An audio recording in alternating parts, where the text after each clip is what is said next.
বিসমিল্লাহির রহমানির রহিম। আমি তারেক রহমান বলছিলাম। প্রিয় ভাই বোনেরা, উপস্থিত মুরব্বীবর্গ, এলাকাবাসী ভাইরা, আসসালামু আলাইকুম। কেমন আছেন আপনারা? আচ্ছা, আজকে আপনাদের এখানে জনসভা নেই। আমি কবে এসেছিলাম জানি 2004-এ, 2004-এ না? হ্যাঁ, 2004-এ এই এলাকায় কিন্তু আমি এসেছিলাম, মনে আছে? হয়তো অনেকের সাথে সেদিন দেখা হয়েছিল। তা আজকে আবার আলহামদুলিল্লাহ আল্লাহর মধ্যে বহু বছর পরে এসেছি। আজকে এখানে আসার মূল উদ্দেশ্যটা হচ্ছে যে আপনারা নিশ্চয়ই শুনেছেন, নির্বাচনের আগে আমরা কিন্তু বলেছিলাম যে সারা বাংলাদেশে আমরা অনেকগুলো কাজের মধ্যে মূল দুটো কাজ করতে চাই। একটা হচ্ছে এই খাল খনন, যেটা শহীদ রাষ্ট্রপতি জিয়াউর রহমান শুরু করেছিলেন। আরেকটা হচ্ছে বৃক্ষরোপণ সারা বাংলাদেশে, এটাও শহীদ জিয়া শুরু করেছিলেন। দেশনেত্রী খালেদা জিয়াও এই কর্মসূচি চালু রেখেছিলেন। এই কর্মসূচি আমরা আবার ইনশাল্লাহ বাংলাদেশে চালু করেছি। সেই বৃক্ষরোপণ কর্মসূচির অংশ হিসাবেই আজকে এখানে আমি এসেছি। এখানে বৃক্ষরোপণ আমরা করব। তবে এই যে বৃক্ষরোপণ করব, আমি আসার সময় রাস্তায় দেখলাম অনেকগুলো মানুষ রাস্তার দুই ধারে অনেকগুলো গাছের চারা নিয়ে তারা দাঁড়িয়ে আছে। কেউ কেউ রোপণ করেছেন, কেউ কেউ রোপণ করবেন। যেই চারাগুলো রোপণ হয়নি, আমি খেয়াল করে দেখলাম অনেকে চারা যে মাটিটা থাকে সেই মাটিটা একটা পলিথিন দিয়ে প্রাচানো থাকে, কিন্তু পলিথিনটা শুদ্ধ গর্তের মধ্যে দিয়ে দিয়েছে। তো পলিথিনটা শুদ্ধ যদি গর্তের মধ্যে আপনারা দিয়ে দেন তাহলে তো জানেন যে গাছটা নষ্ট হয়ে যাবে। তো যারা যারা এই কাজটা করেছেন দয়া করে সকলে ওই পলিথিনটা খুলে নিয়ে মাটি সহ গাছটা মাটিতে রোপণ করুন, নাহলে তো গাছটা বৃক্ষরোপণ আমাদের গাছটা মরে গেলে তো নষ্ট হয়ে যাবে, তাই না? সেই জন্য সকলকে আমাদেরকে যত্ন সহকারে এই কাজটি করতে হবে। এবং এই যে দেখেন বর্ষাকালে বৃষ্টি হয়। আচ্ছা ভাই, আগে ডাক দেওয়া শেষ করি তারপরে স্লোগান দেয়। এখন না, আস্তে আস্তে। এখন এই যে দেখেন, আমরা দেখেছি যে দেখেন চট্টগ্রাম অঞ্চলের দিকে প্রায় 5টি জেলাতে অনেক বৃষ্টিপাত হয়েছে। তার আগে আবার বৃষ্টিপাত ছিল না বেশ অনেকদিন, তাই না? বৃষ্টি এই যে হচ্ছে, মাঝখানে অনেকদিন গ্যাপ ছিল না বৃষ্টির। এই যে কখনো বৃষ্টি বেশি হচ্ছে, কখনো বৃষ্টি হচ্ছেই না প্রায়। এই যে আবহাওয়ার এই বিষয়টা, এটা কেন হচ্ছে? কারণ সারা পৃথিবীতেই আবহাওয়ার সমস্যা হচ্ছে, কিন্তু বাংলাদেশে বেশি হচ্ছে এই কারণ যে আগে আমরা যখন ছোট ছিলাম তখন শীতকালে যতটা শীত পড়তো, এখানে অনেক মুরব্বী আছে, মুরব্বীরা ভালো বলতে পারবেন যে এখন কিন্তু আগের মতন শীত পড়ে না। এখন আগের মতন শীত পড়ে না। আবার গরমের সময় অনেক বেশি গরম পড়ে। তো এই যে সব সমস্যাগুলো, এই সমস্যাগুলো যদি আমাদেরকে সমাধান করতে হয় বা এই সমস্যার কষ্টটা যদি কমিয়ে আনতে হয়, আমাদেরকে সারা দেশে অনেক গাছ লাগাতে হবে। 20 কোটি মানুষের দেশ, আমাদের যে পরিমাণ গাছ থাকা প্রয়োজন সেই পরিমাণ গাছ সারা বাংলাদেশে নেই। এবং সে কারণেই শহীদ জিয়া যে কর্মসূচিটি শুরু করেছিলেন, দেশনেত্রী খালেদা জিয়া এই যে বৃক্ষরোপণ কর্মসূচি থেকে এগিয়ে নিয়ে গেছেন।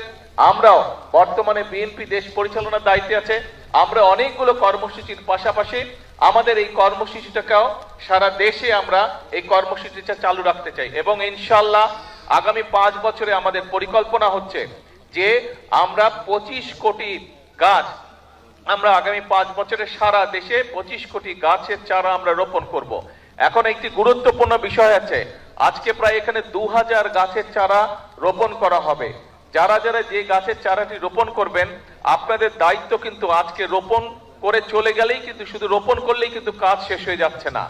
একটি শিশু যখন ভূমিষ্ঠ হয়, শিশুটা ভূমিষ্ঠ হলেই কিন্তু বাবা মায়ের কাজ শেষ হয়ে যায় না, বরং শিশুটা ভূমিষ্ঠ হবার পরে শিশুটাকে যত্ন সহকারে গড়ে তোলা, যত্ন সহকারে মানুষ করাই হচ্ছে সবচেয়ে আসল কাজ।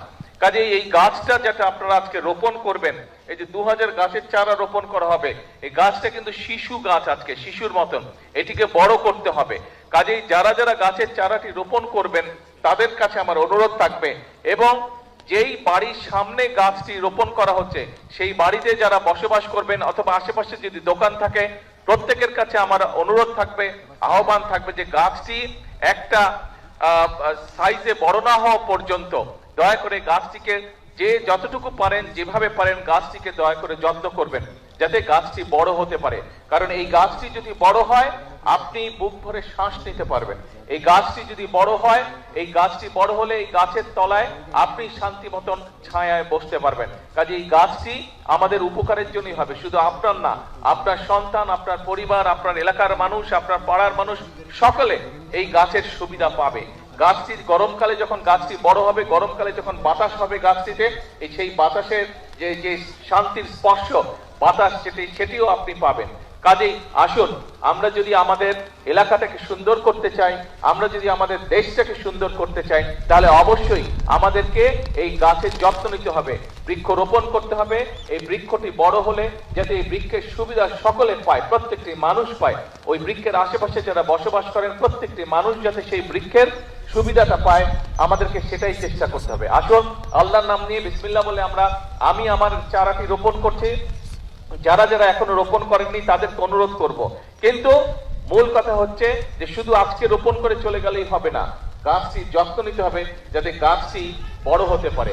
আপনি যেরকম সন্তানকে দেখেন বড় হতে, সন্তান যত বড় হয় আপনার বুকটা ভরে উঠে আনন্দে, ঠিক এই গাছটি যারা যারা রোপণ করছেন বা গাছের যাদের দোকানপাট, বাসা বাড়ির আশেপাশে বা সামনে এই গাছের চারাটি রোপণ করার পরে গাছটি যখন বড় হবে, দেখবেন সন্তান বড় হওয়ার যে আনন্দ, ঠিক গাছটি যখন যত বড় হবে দেখবেন একই রকম আপনি আনন্দ পাবেন। আসুন, আল্লাহ দেওয়া এই নিয়ামত, এই আনন্দটি আমরা আজকে সকলে ভাগ করে নিই। 2500 গাছ রোপণ করা হবে। যারা 2500 গাছের চারা রোপণ করবেন তাদের সকলকে আমি অনুরোধ করব, আসুন সুন্দরভাবে আমরা চারাটি রোপণ করি। আমরা একসাথে আজকে 2500 চারা রোপণ করি। বৃক্ষরোপণ উপলক্ষে একটা সুন্দর স্লোগান আমরা তৈরি করেছি, বৃক্ষরোপণে সাজাই দেশ সবার আগে, বৃক্ষরোপণে জোরে, বৃক্ষরোপণে সবার আগে, বৃক্ষরোপণে সবার আগে। আসেন বিসমিল্লাহ বলে আমরা গাছের চারাটি রোপণ করি। প্রিয় ভাই বোনেরা, এই যে আমরা যে গাছের চারা রোপণ করলাম, আমি কিন্তু আপনাদের কাছে একটি অনুরোধ করেছি এবং আহ্বান করেছি, এই গাছের যত্ন নিতে হবে। এই গাছের যদি আমরা যত্ন নেই, গাছটি যখন বড় হবে তখন এটা কি অন্য দেশে বাতাস দিবে? অন্য দেশের মানুষকে বাতাস দিবে? কাকে বাতাস দিবে? এই এলাকার মানুষকে।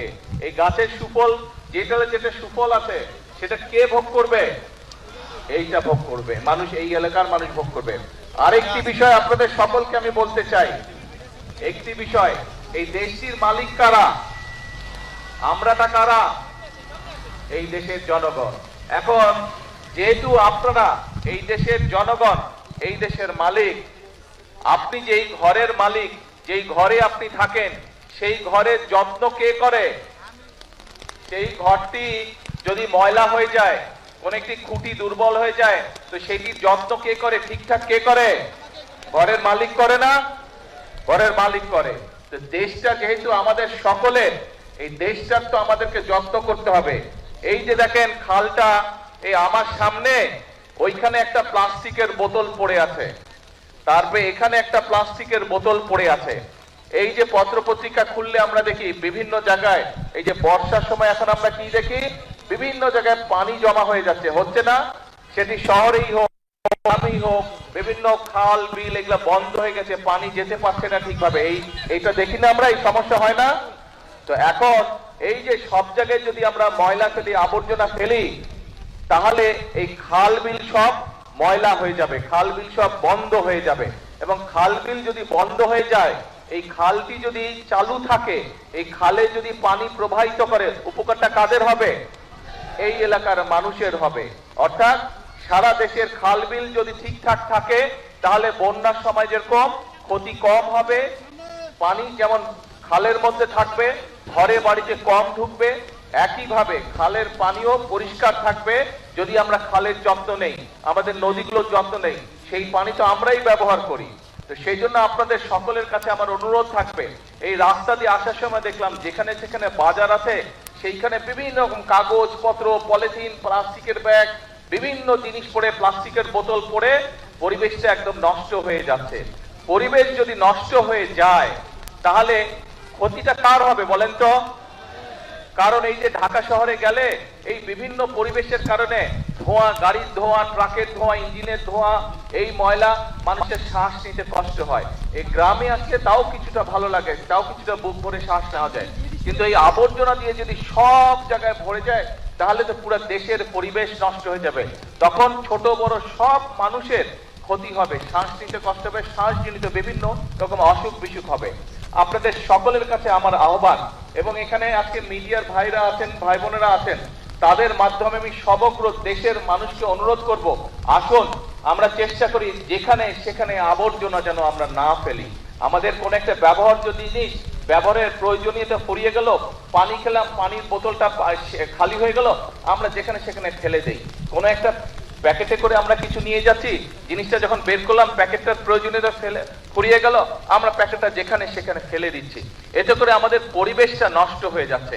পরিবেশটা নষ্ট হয়ে গেলে আলটিমেটলি ক্ষতিগ্রস্ত হচ্ছে আমরা, ক্ষতিগ্রস্ত হচ্ছে, পরবর্তীতে আমাদের সন্তানেরা ক্ষতিগ্রস্ত হবে। আসুন আমরা যদি নিজের ঘর নিজে পরিষ্কার না রাখি, নিজের দেশকে নিজে যদি ঠিক না করি, বাইরে থেকে তো কেউ এসে আমাদেরকে করে দিবে না। আমরা যখন ছবিতে দেখি, টেলিভিশনে বা অন্য জায়গায় যখন অন্য অন্য দেশের ছবি দেখি, আমরা মাঝে মাঝে বলি না, আহা ওদের রাস্তাঘাট কি পরিষ্কার, কি সুন্দর, বলি আমরা মাঝে মাঝে, মনের মধ্যে আসে না এই কথাটা?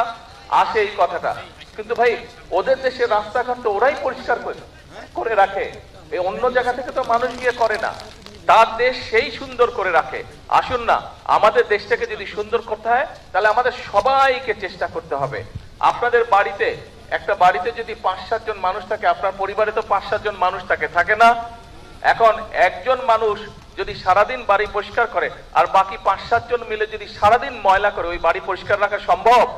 ঘর পরিষ্কার গুছিয়ে রাখা সম্ভব? তো দেশটাও তো ঘরের মতনই। কয়েকজন যদি শুধু পরিষ্কার করে, এই যারা সরকারি যাদের দায়িত্ব পরিষ্কার, তারাই শুধু পরিষ্কার করে, সবাই মিলে যদি শুধু ময়লা করতে থাকে তাহলে তো পরিষ্কার রাখা সম্ভব হবে না। আমাদের সকলকে মিলে পরিষ্কার করতে হবে।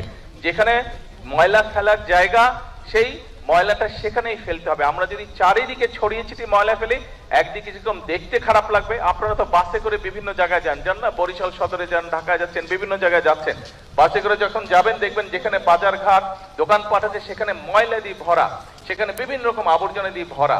ময়লা দেখতে কারো ভালো লাগে? তো ময়লা হলে কি হয়, পরিবেশটা ময়লা হয়ে যায়, দেখতেও ভালো লাগে না, দেখতেও ভালো লাগে না।